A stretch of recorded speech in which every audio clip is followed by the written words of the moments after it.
Hi, I'm Dr. Donna Ross, and I'm a faculty member in the School of Teacher Education. I'm also the director for our Math Science Teacher Initiative here on campus and the associate director for our Center for Research in Mathematics and Science Education. And I want to take just a few minutes to tell you about two possible scholarship opportunities if you're considering being a science teacher. If you're entering into the program, either this year or next year, into our credential program to be a science teacher, I have two opportunities I want to talk about. I'm sure there are others through our scholarship offices, but these are the two that I'm involved with. The first is the Math Science Teacher Initiative. This is a $2,000 scholarship, and it's open to anyone who is coming into the Science Teacher Credential Program. You can apply before you're accepted. Funds aren't distributed until after you've committed to enrolling in and being in the program, but you can find out about whether or not you're accepted for the scholarship prior to that.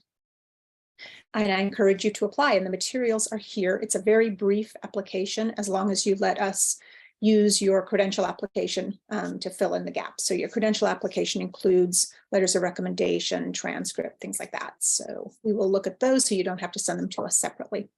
So there's a QR code and also a link for the application materials for this one. And then I also want to talk about our Noise Science Scholars Program. This is a $15,000 scholarship, but it does have a few more responsibilities than the first one. Same as the other one, you need to be in the credential program, but you can apply before you're accepted or before you commit to enroll. For this one, you must have a science degree. So for the Misty Scholarship, there's no requirement based on your undergraduate degree, but this one, you need to have a degree. It could be undergrad or grad, but you must have a degree in one of the traditional areas of science. So biology, chemistry, physics, geology, biochem, zoology, ecology, etc. NSF does not accept psychology, nor do they accept degrees from Health and Human Services. Even though we know on our campus those have a lot of science in them, they're not acceptable for this particular scholarship.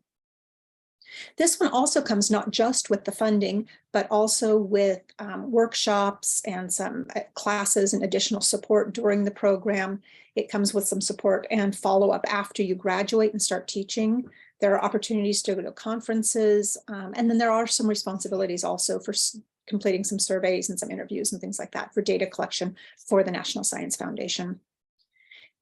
The other thing about this particular one is it expects you to teach for 2 years after you finish, sometime during your first 8 years after graduation in high needs districts. And the majority of our districts are high needs. So at least that piece is easy. So you could teach in San Diego Unified, Grossmont, La Mesa Spring Valley, Sweetwater, San Isidro, Oceanside, Vista, Escondido, Santa Ana, Los Angeles, lots of others. And it doesn't have to be in California. It just needs to be a high needs district.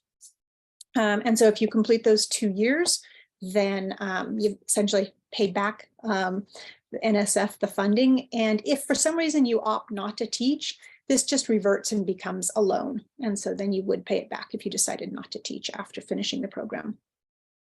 I'm going to share with you the application materials. And just like the other one, we go ahead, if you give us permission in this application, we look at your letters of recommendation, your transcripts, things like that through the teacher credential program. So this application itself is a pretty simple application. So I encourage you to look into both of these if you're planning to be a teacher. And then if you have any questions, just reach out and talk to me. I also teach some of the science methods courses. So if you do come into the program, there's a 33% chance roughly that you will end up in one of my classes. So I look forward to meeting you, and I hope that you apply for the scholarships. Thanks very much.